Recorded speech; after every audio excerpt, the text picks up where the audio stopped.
call the meeting to order? There we go. No, that's okay. You don't have to do that.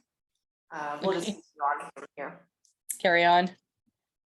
So have we decided? What I was gonna suggest maybe is that given the holiday issue, because both for this particular October, but more so even for November, December, the fourth Wednesday hits within that holiday week of Thanksgiving and Christmas. So maybe through the end of the year, we just make it the third Wednesday of every month instead. Well, we do, so November, the third Wednesday, oh, I guess that would work. That's the 16th. And then the third Wednesday of December, that's the 21st. So that's the one that gets a little hairy.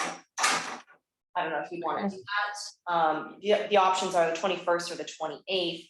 Otherwise, we could make that the second week of December on the 14th. Anyone have any strong feelings on any of that? Anybody planning an out-of-town trip or anything? Not this year. Okay, so do we want to commit to November 16th? That's that third week. And then December 14th would be about a month from then. If that sounds like a good timeline. That way we're not going too long. Sure. Okay. I will have to check with the library calendar, but they don't usually book this room too much. So perfect. I'll go ahead and I'll make sure I send that over email to everyone so you're all aware, and I'll update our listserv so that all of our guests know as well. That's all I have for announcements. Okay, sounds good. I think from here, we're open for any public comment that anyone has. Anyone want to discuss anything today? Yeah, hi, this is Kent Rowe. We've been Go ahead, attending the KDHE meetings about the groundwater contamination in the northeast part of the town. We're on that. They want to start pumping the water using a good alternative method, I think, probably the best there is. And I'll keep you up to date on that transformation. But it's been there for years. They're just looking at trichloroethylene from solvents that were leaked from a railroad origin source.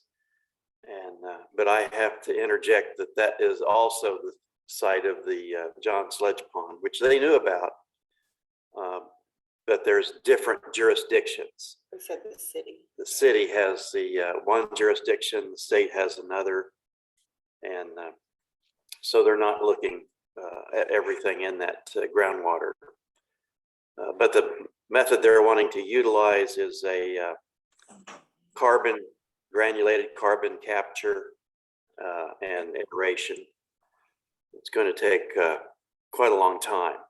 It extends from the K96 and I-135 junction south to Murdoch, east to Grove.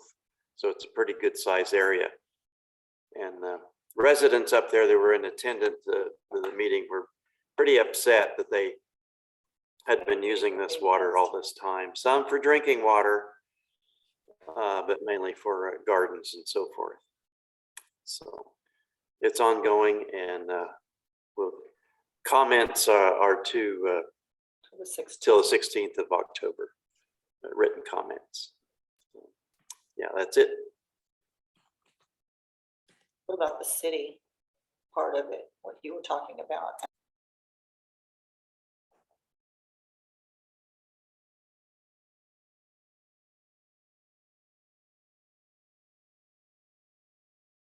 Thanks, Ken, for letting us know about that. And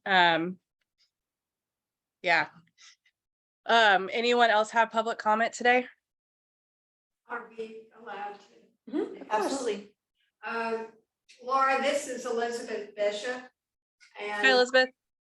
I would just report that the planning case in Delano that dealt with an acre and a quarter of land that the city owns that was left over from the widening of McLean, which is maintained like parkland, looks like a park, smells like a park, was successful in convincing both the DAB and the city council to deny a proposed development of row houses. I think there would have been either 19 or 20 along there. They would not have had good access to McLean. They would have had to come and go back through the neighborhood. And in addition, we saved approximately 60 healthy, except for a couple of pines that need to be taken out, healthy, mature trees. And agrees. Yeah, Harold had sent over an article about that. And that's fantastic. I'm glad that you know, the activists were able to get that done. Next, we hope to begin the process of making it a dedicated park in the city. Fantastic. What, Elizabeth, do you have any take on how that's being received, that or does the city council know that that's the next goal yet? Yes, because after the 7-0 vote in the city council, we all sent thank you notes telling them what we thought the next step would be. Right now, that area of land is still on the city's list of public land to be sold. So first we have to get it off of that list. Then we have to start the process of hopefully getting it dedicated as open space, as a green space, as a walk-through park. It's not quite appropriate, we think, for a play park because it is, you know, it's right along McLean, which is a major boulevard and is a very busy street. It provides a wonderful buffer between that busy street and the neighborhoods to the south. But it is an area that's used by the residents to walk through, look at nature, put their feet in the grass and whatever. It's been well cared for as near as I can tell. I believe there is a bit of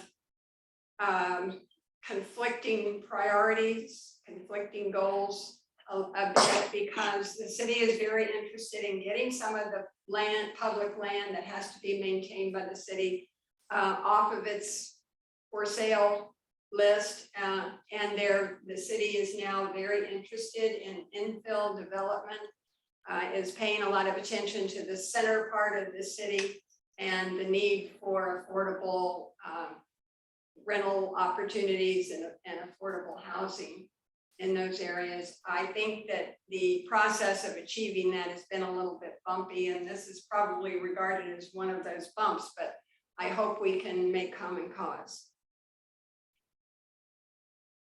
Good. Good. Okay. Thanks, Elizabeth. Sure. Anyone else have any comment about that, or before we move on? Just congratulations. Good job, Yep. Bethany. Good Yeah, job, exactly. y'all. Good job. Any other public comments this evening? Just one, Laura, let me add this Yeah. because I thought it worked in an interesting way. Before I went to the DAB meeting to talk about the need to preserve the full-grown, healthy, mature trees, I took a new program on my phone over and I identified each and every individual species of tree. And I listed them all and read it to the DAB and then shared it via email with the city council members. And it was like introducing them to the trees, you know, the Chinese pistache, Siberian elm, a Persian silk tree.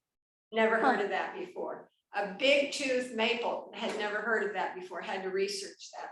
There's a fascinating variety of trees in that area. And I think that was kind of made them real, kind of introduced the trees to the discussion. Thank you for your patience. I'm sorry. No, it's good. Thanks, Elizabeth.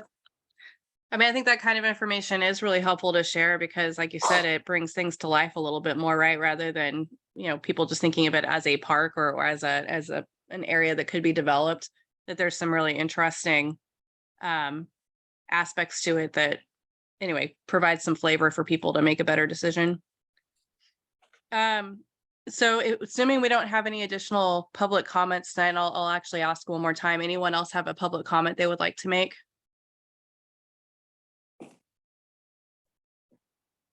Okay. So the rest of the time period today, we're going to really focus in on starting to brainstorm and talk about how we might use the budget going into 2023. As we learned, we'll have a budget of $100,000 to work with next year. And at our last meeting, you were tasked, at least the folks who run our various committees were tasked to go back to the committees and start talking with your folks about how you might like to see that money utilized in terms of projects coming out of your committees. Or I'd like to start tonight is just to kind of hear where we're at, where the different ideas people have already discussed, and then Nina's going to fill in a spreadsheet that she sent around, and that way we can kind of visualize what projects we're already talking about. So we'll start there. And then based off of what we see, and Nina and I had an interesting discussion a week or so ago too, that might help frame going forward as well. But Lori, why don't we start with you? Because I know you've got some good ideas coming from your committee, and then we'll go from there. Yeah, we actually did meet with the haulers.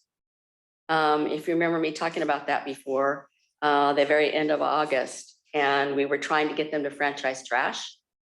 That is a no-go, 100%, no way in hell are we doing that. So we did find some concerns that were mutual concerns between the haulers and us. One was bulky waste pickup, another was yard waste, and another was the recycling. Some hate it, some like it, but to come up with ideas that we might use for funding. Bulky waste pickups we had talked about, and maybe finding a way to provide those twice a year, and the haulers, rather than billing the property owners, maybe bill to the city. And that may or may not use some of our funding, depending on what solid waste funds there might be. But that's one idea. And the yard waste was really, they had a really strong opinion on yard waste, and they don't like it. It's way heavy. It fills up their trucks, and they have to dump so many more times just because of those bags of leaves and grass that don't have to be landfilled.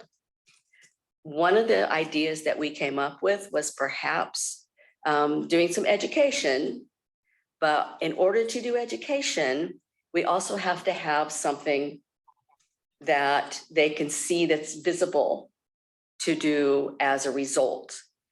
And we thought about trying to sort of replicate what Sedgwick County had done and offer mulching blades. They are relatively low cost, $30 or less probably per blade, and to give away and include education on why you want to mulch instead of mowing. But we also talked about doing maybe skids or a way for people to drop off their leaves and grass in bags, of course, but then maybe set up a compost site in the city to try to reuse those, make them into soil. We thought that might also be another way to spend some of this money, was to maybe see if Nina was going to check with the land bank and see if they might have some property. I don't know if that's even, if they would or not, that we might be able to use for that. We'll be discussing with them. We're on the agenda for their Board of Trustees meeting in October. Okay. To talk about their goals, because part of their stated goals are for public benefit. So trying to figure out with them what that means. Okay. So it's in the. So, yeah, but that would be city-owned property, right? or has the city, okay, city already owns that property. So that would not be an out-of-pocket cost for us. But the cost of setting up the collection and having someone monitor so it doesn't fill up with trash, the cost of taking care of the compost area, at least until it gets up and established. And there will be need probably for volunteers or staff maybe to be on site, because depending on how big it ends up, if we just do it the first time, we may not get much, but as the years go by, we might get a lot. And that will take maybe a full-time person just turning the stuff every single day in different areas. So that's a couple of our ideas for how to maybe Great. help use some of this funding. Great, sounds good, Lori. Perfect. Tammy, I'm gonna go to you next since you're in the room, and then we'll go to the folks on Zoom. Yeah, unfortunately with energy efficiency in our group, we have a meeting scheduled tomorrow with someone who had a real interest in an energy disclosure pilot. I wasn't familiar with it. There is one in Kansas City, so I'm facilitating a conversation between some Kansas City folks who have that expertise and how they launched that there. So I'm not sure from an energy efficiency perspective, that one thing I will update, as I've said before, Evergy filed an energy efficiency tariff in Kansas this year. We still are hopeful. There was a settlement agreement that was made that was then the commissioners weren't a fan of, so we're renegotiating again. So we hope to know by October what the approval will be for energy efficiency in the state. So fingers crossed we can build off that. That's going to be a great stepping stone once we know what those will be. But again, still to be decided on what those will end up being. But in the meantime, we are going to pursue this having this energy disclosure pilot where we work with commercial businesses where they actually go in and disclose their energy use, and then we can track and incentivize them and so on. So more to come on that, still in the early discussions. Okay, sounds good. Sounds good. Other team leads on the call. I'm gonna leave marketing for a second because that kind of goes more into maybe a way to frame how we look at this going into 2023. But anyone else with different meeting? Mike, you just came off of it. Yes, hi. We had a transportation committee short notice, only 4 people showing up to discuss not so much how to use the budget, but one of the things we concluded that regardless of what we're looking at in ways to get the city to adapt more electrical vehicles and to reduce transport emissions and everything, it all comes down to getting the city to do some kind of thorough operational assessment. And possibly some of that money could be used for that. I don't know. I mean, I really have no idea about the costs or anything, but that's the only thing that I would have to suggest as a cost that could be deferred or used, applied to that budget. So Okay. that's about When you it. say an assessment, you mean in terms of kind of the energy use of our transportation systems? Right. Okay. Yeah, Nina, do you have any thoughts on that or any insights into how that would work? I do not. I have not been really involved in some of the previous audits that we've done. I would imagine, I don't know. I don't know what that would entail. I know we've done, we do a lot of work with WAMPO to do studies. So I don't know if that would be something that fits more under their purview, but I do know that they are looking at some things in the coming year, like a regional transit plan. So I don't know how much that would impact a current assessment, but I would say it's worth exploring, at least looking at what the logistics would be. Okay. Talk to some people for sure and figure out what that would look like logistically. Okay. And yeah, what kind of costs would be involved in that too? I would assume it would Um, be a consultant that would be brought in. I'm pretty sure that's normally how ours are done. okay. Sounds good. Who else do we have on the call? Do we have anyone from Green Spaces on the call today? Me. Go ahead and report, Nina. Yeah, so we talked about a few different ideas. A popular one was talking about the vacant lot next to Urban League and converting that into a pocket park, green space, sort of multi-use space. It is currently a city-owned lot. To our understanding, it was paid for using a community service block grant fund, meaning that it is supposed to be for community benefit. So right now that's used for a lot of pop-up events.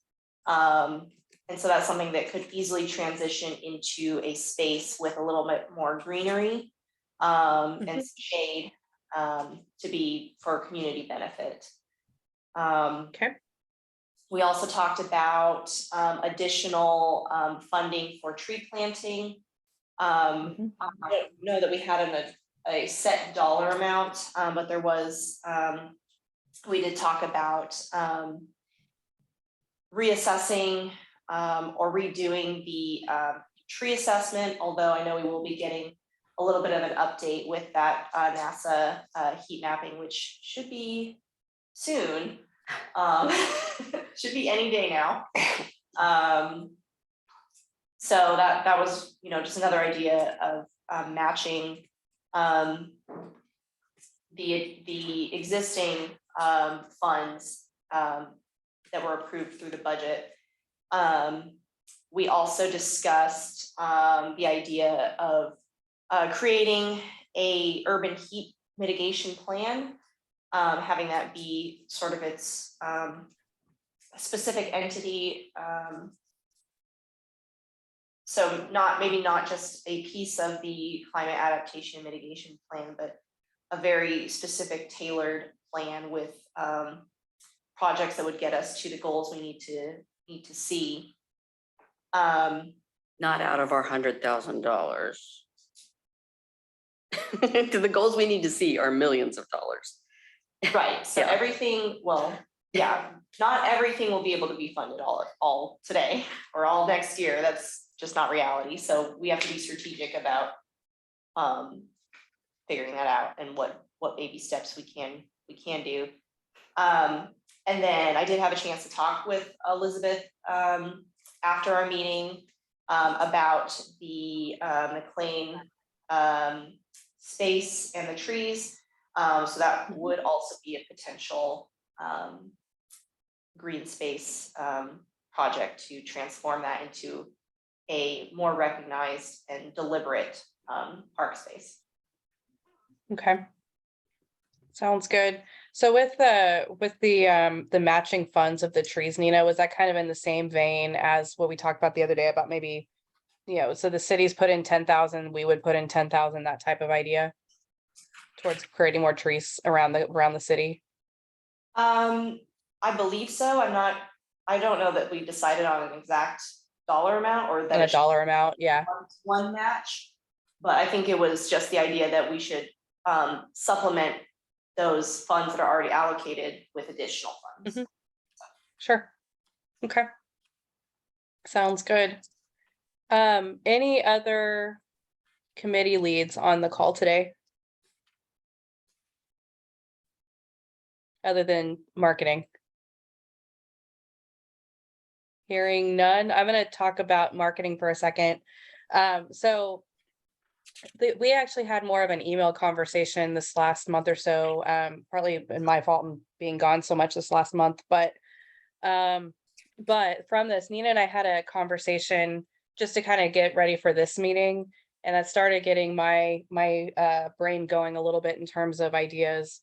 And one of the thoughts that I had, and then I shared with Michael and Lauren on the marketing team, is what if we did through the marketing a quote unquote lead by example campaign whereby we look at things that the city either is already doing. So for example, the tree idea where they're already putting in $10,000 towards trees over this next year.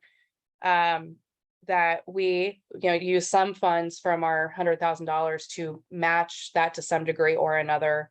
And then through marketing, we do a marketing campaign, both through free marketing that we can do directly through the city, and then maybe some paid marketing that would promote the idea of citizens buying trees and explaining why that's so important to the Wichita canopy. So as an example, whereas we know that, let's say it was, cities doing 10,000, let's say we put in 10,000, that's only $20,000 worth of trees, which really isn't that many trees when it comes down to it. But if we can promote the idea of that, plus the citizens themselves adding trees to their yards and whatnot, still not enough, but it's better than where we're starting today, right? So, and promoting the idea of why this is important, getting more public outreach in that front. So that's an example of an idea. Another one, actually, I won't use the one, Lori, that I sent you, since you've already got a different one. But maybe utilizing, coming from you, the idea of the mulching blades. Okay, so we will, through our funds, we will buy X amount of mulching blades that the citizens can access based off of a number that we decide the budget's going to be. Through marketing, we do a promotion around that, right? And maybe we can get the city involved in some way, or maybe they already are doing something with mulching of city, city property, trees and whatnot is needed. So we're always kind of coming at this from the standpoint, the city's leading by example through something they're doing. We're going to help support that by providing access to something for the citizens to use to succeed in that goal themselves. And then marketing is trying to do that public relations campaign around it. Something like that. Yeah. What do you guys think about that? Does that sound like a good kind of dynamic for this coming year? We had kind of talked about just making this right now, walk behind mowers. But the city leading by example would be great. I don't know where that funding would come from to replace those blades, which are not $30 a piece. Right. It can be a lot more than that, depending on the size of the mowers. Sure. But that would be ideal. Yeah, that would be ideal. And maybe These are things too we could change. Well, and I was gonna say, maybe we can change policy. Yeah. With the city, instead of us putting money into it, but just change policy that the next time a blade wears out, you buy a mulching blade, period. We also have to consider that we use a mowing contract for our landscaping. Right. So make that part of their contract, that they have to use mulching blades. When is that contract renewed, I wonder? Because of the expense, I would guess they're already doing that, but we could check. Yeah. Because to capture that, all of that grass, and then as the volume the city would have. Oh my would be God. expensive. I would be willing to bet they're already. Yeah. Do you ever notice when they're mowing at City Hall? Are you at City Hall? Yes, but I've You don't pay Never. attention. never seen them out there mowing, Maybe they do it at night. probably early morning or. Yeah, I'm something not before sure. anybody's there. I just wonder if anybody would be there at some point in time to see it. But I To also see if they're think the doing good point is, we don't know. Yeah. When we talk about operational assessment, Mhm. they could be doing it now, and we don't even know. We don't know. We don't- Right. Can we We don't find have a out? level set. Yeah. You Yeah. can't make a goal We on. can find Yeah. out. I'm not sure if that contract is managed through Parks and Rec, or Public Works, but I can, It's more interesting Parks and Recs, David. okay. Yeah, and they do their own mowing for their stuff too, so that could Okay. be. That'd Parks be and Recs take care of all the city property for mowing. okay. I remember when I was talking with the mayor, a year plus ago, when we were working on getting the sustainability board, one of the things that I think was that he wanted us to highlight were things that the city already is doing that maybe the public just doesn't know about. Mhm. So to that point, if we find out that the city is in fact already doing those things, right? then that's a good thing, right? We don't have to go through the work of changing a policy that's already there. But what we can do is try to use that policy and that example when we find them to, again, Lori, utilizing the funds again to get other people, to get citizens to change their behavior. Mhm. And to do something that's going to be helpful. I think where we can find those, great. And maybe that's something we should look at first is where is the city already getting it right? And how can we Yeah. highlight that and have that be a way to help work on changing citizen behavior? And then where that's not already the case, then yes, I agree that we can try to go for a policy change where possible, at least adjust it. And then again, find, okay, how are we going to utilize the fairly limited funds we've got to help the citizens change this by, reducing the cost of something or making something free. And we do the PR campaign around it as to why this is important. Hey, Laura, are you at all concerned if we do the city's getting it right, and how can we use that to change citizen behavior, about having to demonstrate the impact of that? Does citizen behavior get changed, and how do we measure that? I just think about the future for ask, how do we put numbers to that? Yeah, Here's what we yeah. invested, and here's how we can measure the behavior that was changed. I'm thinking out loud, but how do we? That's a good question. It's a very good question. I mean, I think that the only way I can think of literally off the top of my head at this moment in time is if, let's say, when Lori does we do the project where we hand out certain blades, based off of that, at least we can say, okay, 100 citizens, whatever, came and got these and are going to plan to use them. I mean, it's a small amount, but when we're talking about things like the pilot program that Nina's been working on with changing the mowers from gas to electric, for example, it's, Nina, how many of those did you say you've handed out? The rebates? 72 applications, I believe. So it's not that many, but in the grand scheme of 100,000, or 500,000 people in the metro area. Yeah. But at least it's moving those 72 people towards better, right? So, and over time, as we can get more, more people, I don't know how else we would, other than maybe you'd have to do real surveys and things along the way to find out, but that's the only answer I have at the moment. But yes, I mean, I think it's something that we may need to answer to the city for, having actual KPIs at some point. Yeah. It would be cool if we could do a direct install, right? Where bring us your mower, we recycle your old blade and give you I don't know, something like that. Yeah, or guess your old blade, because Right. bringing a mower when you don't have a truck is difficult. True, I mean, yeah. I don't want to just- put that in the back of my car. I just, Just thinking saying. from the utility perspective, we would, with lighting, we Yeah. want to track LED lightings, and I'm trying to correlate the two. If we can do direct Yeah. install, we can always count that, trying to figure out how do we, Help remove that barrier. yeah. Yep, I mean, it's an excellent question. And I think, hopefully what happens is we show some Yeah. good progress this next year with these various programs that we select. And then the following year, we get a bigger budget where we really need to start tracking the KPI, because we're not going to be able to change everyone, right? With $100,000, but we can at least start the process this year with certain projects and see how they go, see how they're received. I love the education piece too. I think that there's a huge portion of the population that doesn't know the difference Mhm. between it. All they know is they mow their yard. They don't Right. even know what a mulching blade or not is, or why it would benefit. But to do education, we also has to have some sort Something to of do, yes. that's a good thing point. that we're Timing doing, of it. Right. rather than just education. That's gonna be more like. Yeah, and that's why I think tying this together and kind of having this, lead by, and I think the city will like the lead by example motif, but it's also effective, right? The city's doing this, and then we're providing a way for the citizens to do it too. And then again, the education around it and so on. So that would be my suggestion as we're thinking about how we want to frame the projects we're doing, to kind of have that idea in mind, especially for this first year. And we can switch it up for future years, right? But for this year, having kind of that theme that should, given the dollar amounts we have, be reasonably effective for $100,000. Yeah. Yep. Laura, This is Elizabeth Bishop. May I add something about composting and mulch mowers and so forth? I can just guarantee you that the folks at the Extension Service recommend mulch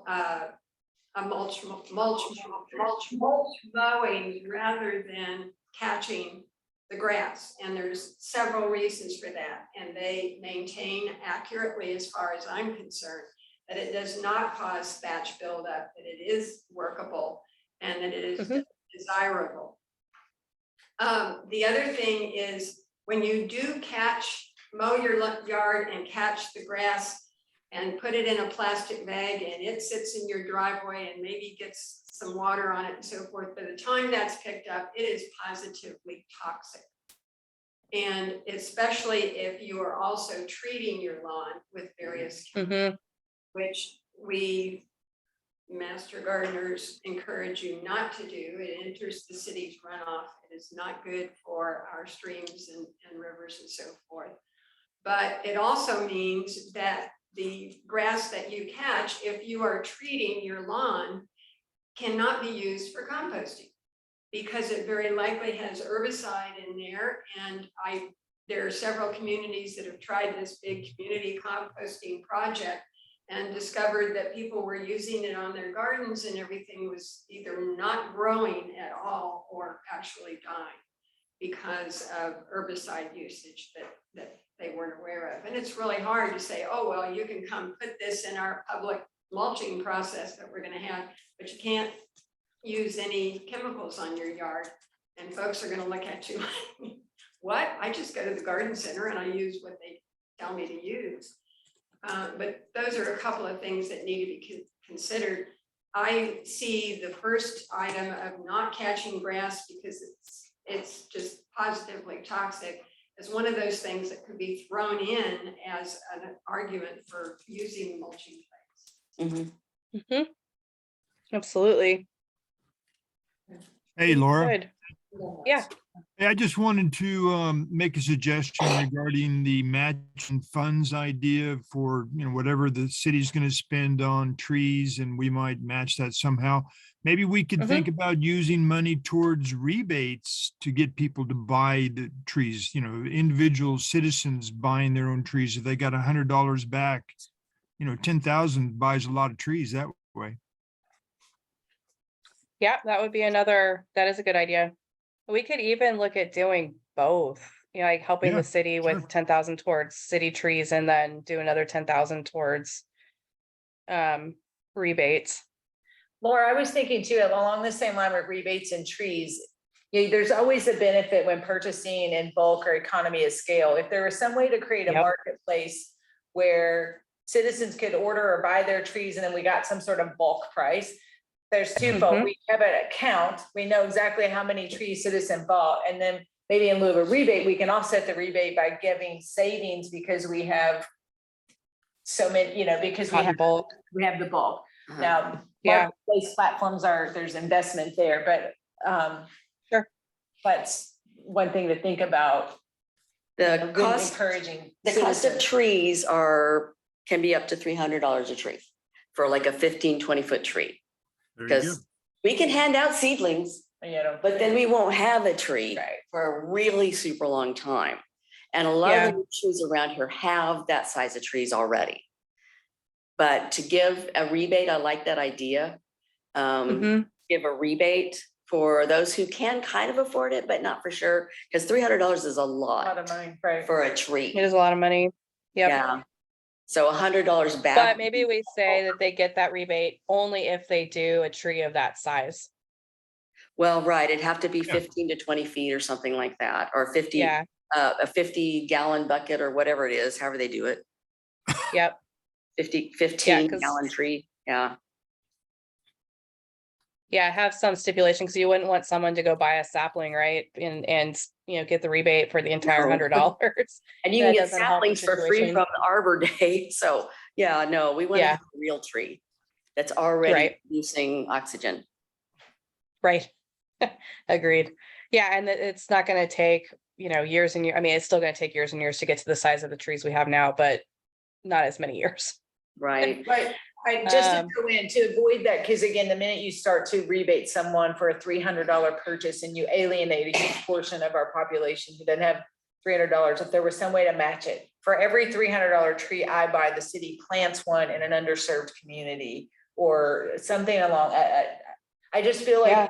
you're setting yourself up to be a target when you create a rebate that is really only gonna be accessible by people that have resources. And we know that the underserved communities are where the heat, that's where, you know, where we see the urban heat Mhm. map being an issue. So if there was some way, I'm thinking. Maybe we do, Maybe maybe we do that. We do $10,000 towards trees that are going to go specifically Right, into.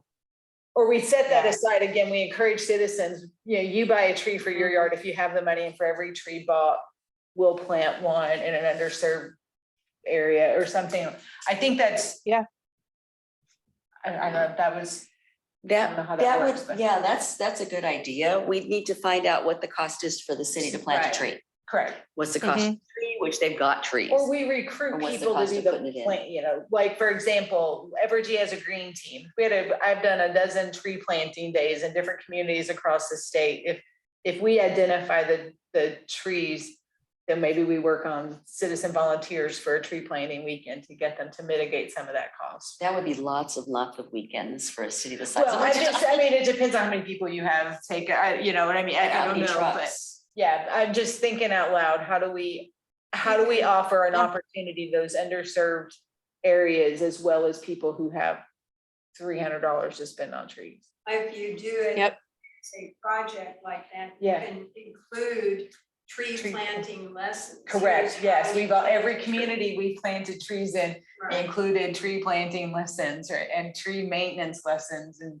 And we worked with Evergy when I was on the IC Trees Board, and we did Yeah. exactly that. You guys provided the volunteers. labor, We yeah. had, we even got it down to where we have videos of here's how you plant a tree. And we made sure the holes were dug, because that's the hard part. We Right. had it Yes. honored. And it went very smoothly, and those trees have a much better chance of surviving. You had, I forgot to wear my hearing aids, so I'm not hearing everything you're saying, but did you cover the fact that the trees are dying that are normally drought tolerant in our city? I didn't personally, but that has been covered. Yeah, we have brought Yes, that we've up. had, yes, We've that's had- been covered. The yeah. tree loss in the area has And I been think- addressed. I think it's probably gonna be hard to get trees to thrive. Yeah. You know, even if they're drought tolerant. And what about teaching people Right, Which they have to trees? be, which trees are gonna stand a better chance of surviving? and not to plant them under power lines. That's the other. Exactly. Yeah. But yeah, all of that should be, you know, as we figure out what our marketing campaigns are going to be around each of these projects, those types of points are going to be important, right? I mean, in figuring out, you know, how do we educate, not just that we need these trees for our canopy, but to your point, which trees are the best ones to buy, you know, how do you maintain them? How do you plant them? So I think in general, so marketing's gonna need some level of budget, not a huge amount, but enough that we can really launch some good information campaigns along the way. And some of this we can do directly through the city, which is very cost effective, if not free. And then some of it we may have to actually look at doing more of a real campaign around, but we'll try to keep those costs reasonably low, but reach enough people. Yeah, I'll just So- say that through the city outlets, we have access to, you know, post through Facebook. I would definitely recommend utilizing partner organizations to get information out. I think we may have some radio opportunities. I know Odyssey has some promotions where they you can do like a 30-second spot in the city. I think they can do that for no charge or low cost. So that's something that we can look into once we're ready for it. Okay, that sounds good. Sounds very good. Another thought that I had for green space that I'll just share into the group, is, if the city could start considering putting both plants that are, that help bees or pollinator plants, or native plants within areas that, with the city boxes and things of that nature. That's another thing that we could then start promoting, with the citizens as a whole, is to thinking about utilizing plants that are more native to the region, more drought resistant, those types of things too. So I'll just throw that idea out there. That reminds me, somebody emailed me about something similar. They were asking if the city offers any sort of rebate to plant native grasses and other things, which we don't currently, but there could be some interest there. And I Yep. did some research, and Johnson County has a program where they offer a rebate for part of the cost of planting, like rain gardens, purchasing rain barrels, and using native plants. And it, also has a stormwater benefit, so it's kind of a twofold thing. So that could be something to dig into. Yeah, if you want to maybe mention that to green spaces, Nina, at the next meeting, and see if that's something that they would bite on. Yeah, I think those are some good early things, and kind of thinking through, okay, we've got $100,000 to work with over the year. Again, it's both a lot and not a lot of money. It's kind of thinking about how we space it out. Maybe we look at 4 projects that are roughly 100, or $10,000 each during the first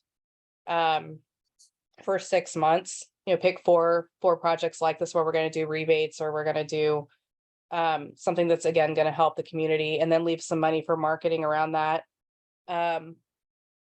Something like that might be a good way to handle the budget, and then we'd still have $50,000 for the second part of the year to utilize for additional projects as we decide what those look like.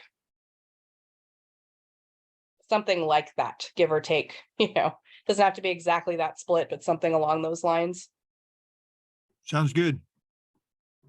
It sounds good, Michael. Anyone have any kind of other ideas of how to do that, or push back on that concept? Nina, do you think that that's okay to not have it all designated when we hit the beginning of the year? Yeah, I think so. I think once we hit, January, that's when we should start. These should be pretty much solidified, and then we should start our planning for the second half. I'm still trying to work through. I shared the document, the funding request document with you all. But when Laura and I were talking, we were trying to figure out, is there a certain threshold for when that comes into play? Some feedback I've gotten is, maybe what we do is we submit a general plan of this is how things are mostly broken up. Maybe not every single detail is there.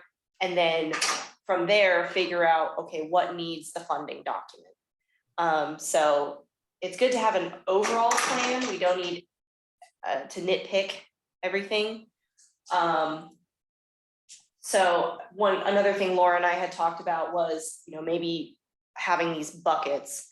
So we perhaps save some or allocate some money for grant matches. We don't know what grants we're going to be applying for right now, but maybe we want to ensure that there's money available down the road for that. So some sort of rough document for the full year would be advisable, but just having more detail in the first 6 months is probably just fine when we hit January. And if we find that something else is more urgent than what is in our plan at all in the second 6 months, can it be changed? You all have the power to do that. So I would also advise, though, if there's going to be a major change from what's been submitted to, say, the city manager, then we would want to revise and send it again. just make sure that it's all well and good, and make sure we don't need to go through like the council process. Because I'm not sure yet what will be going through the council process and what will just sort of be like given a check and being like, all right, you're good to go.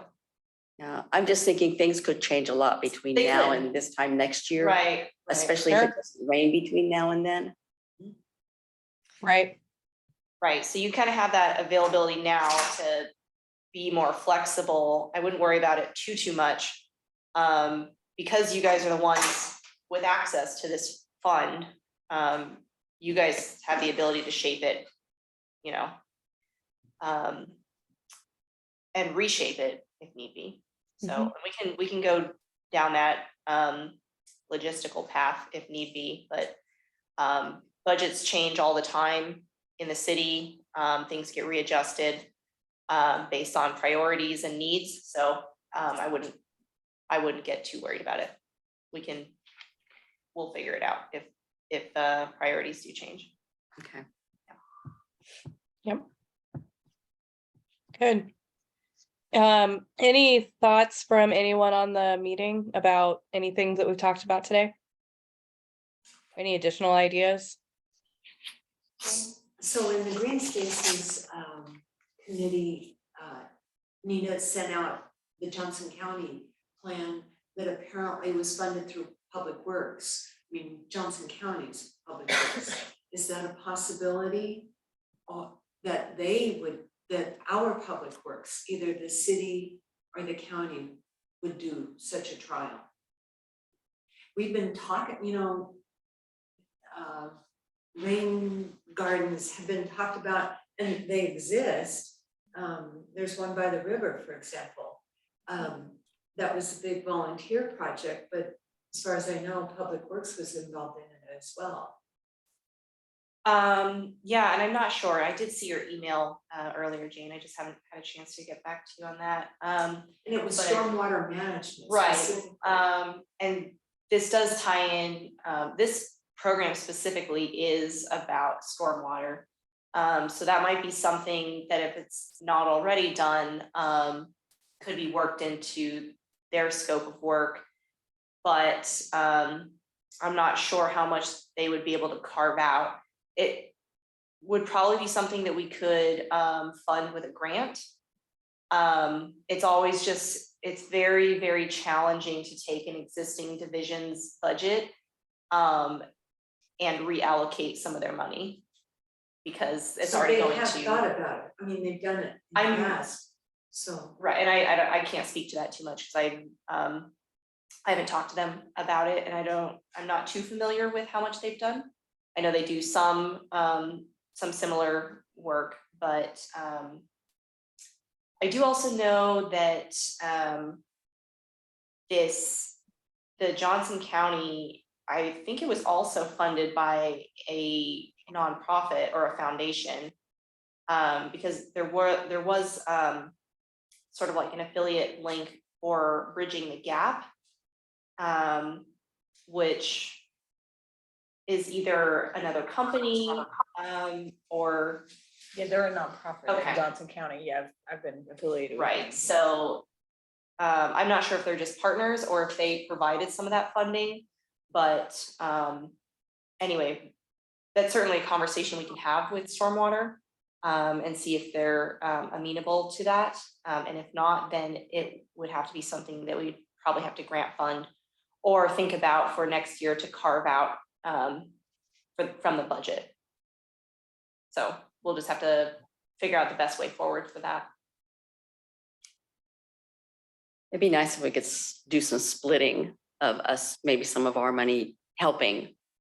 If some of the departments just can't manage it on their own, but maybe we could kick in enough that would let them do that with their staff, since their Right. staff is what we need. Yeah. Absolutely. Any other thoughts, ideas for discussion today?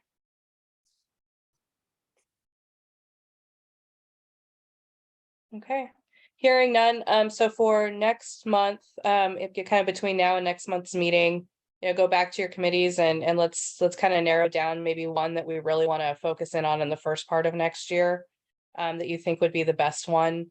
And then in October, November timeframe, we can narrow it down as a group, which ones we want to focus on in the early part of next year. And then, finalize the budget going into December. As Nina said, at least a tentative budget that gets us through the first 6 months with some money allocated for the second half.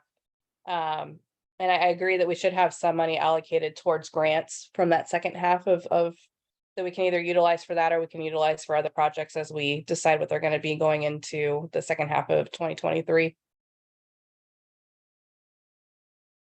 Okay, sounds good. Thanks, everyone. We'll go ahead and adjourn. Look at us getting done early. Yeah. Which is good and bad, I suppose, but it's good. I think we're starting to get some frame around this, so that's fantastic. Before we end, I just also want to mention that as we're talking to our groups, think about the ask for cost, right? Because obviously we'll need to figure out what fits and if we're going to be over our 100,000. But I'll reiterate that. Yeah, ours will be easy Yep. because we already know that mulching blades are cheap, $30 or so. But the cost of providing that bulky waste, paying for it instead of having consumers pay for it, I need to call my hauler and see what that costs to have them come pick Yeah. up. And that would be pretty easy. Anybody can call and ask. So I may try to call in a couple haulers and see what I can find out.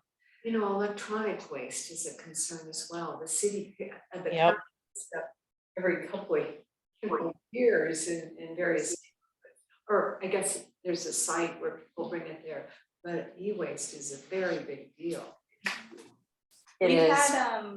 We've had at least one recycling company say that they were interested in working with the city to enhance e-waste collection.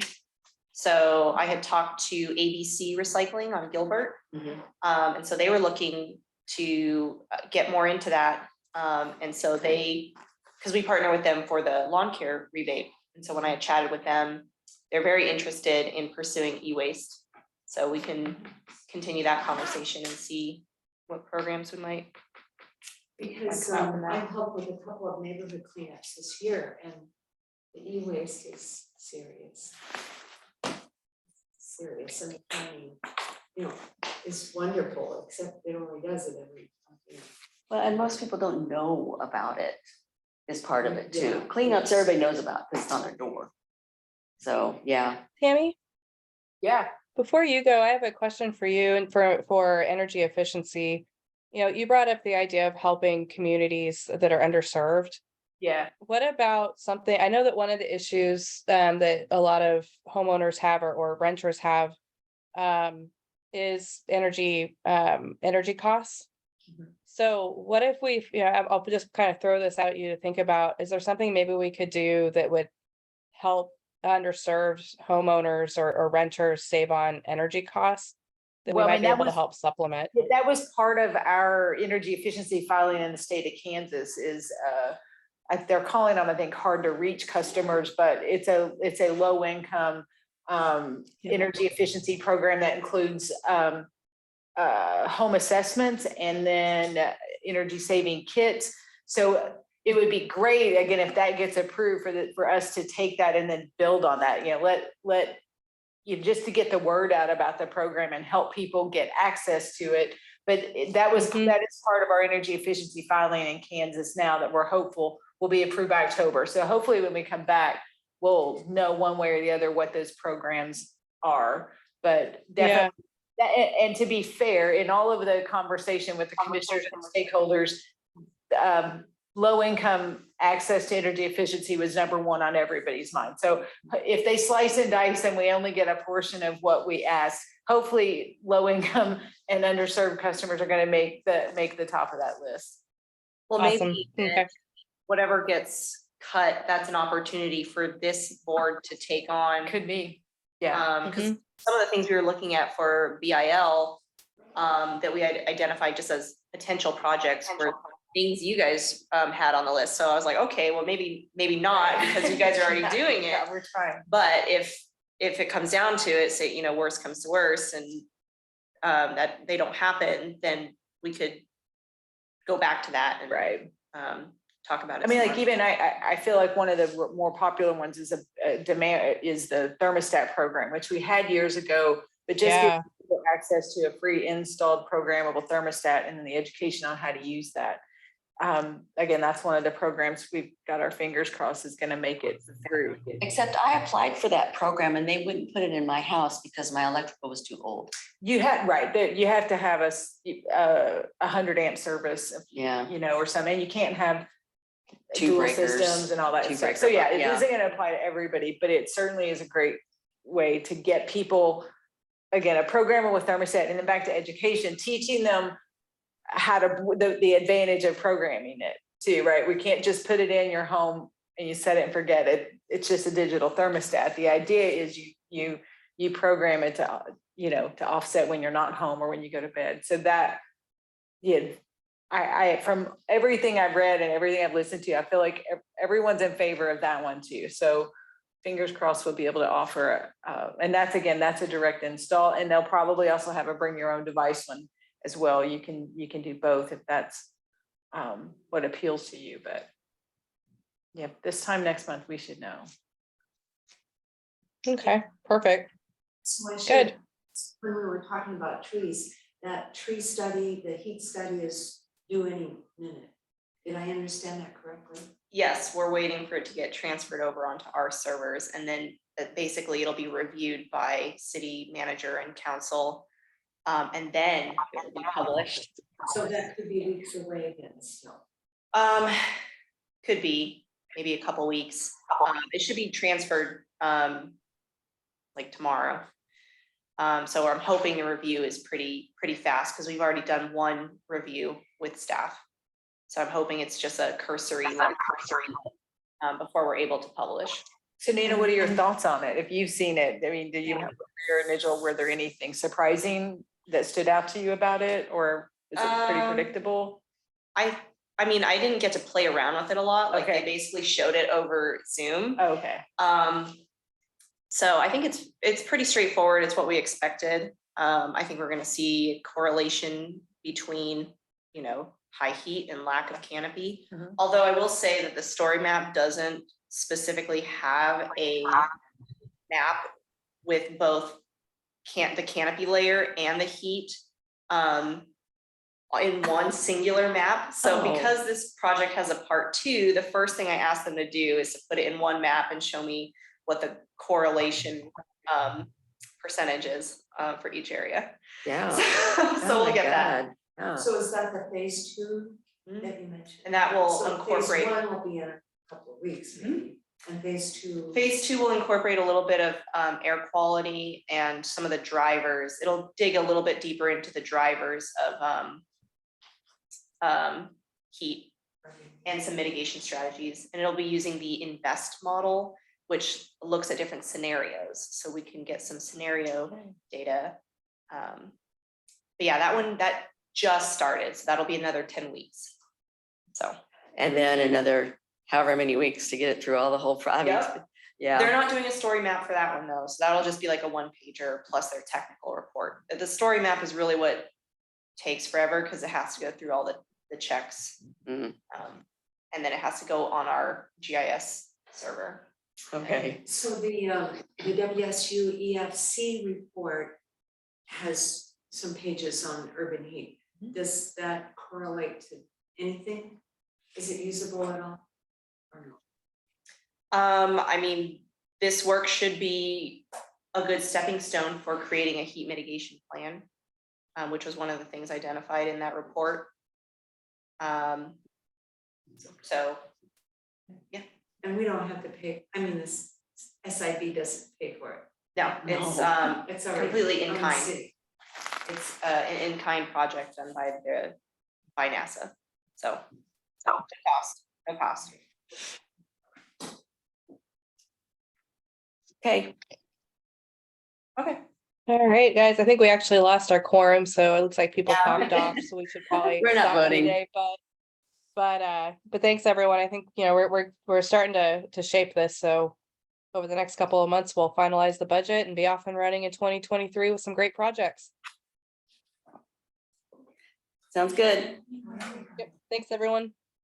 Thank you. Thank you. Good night. Night. And I have some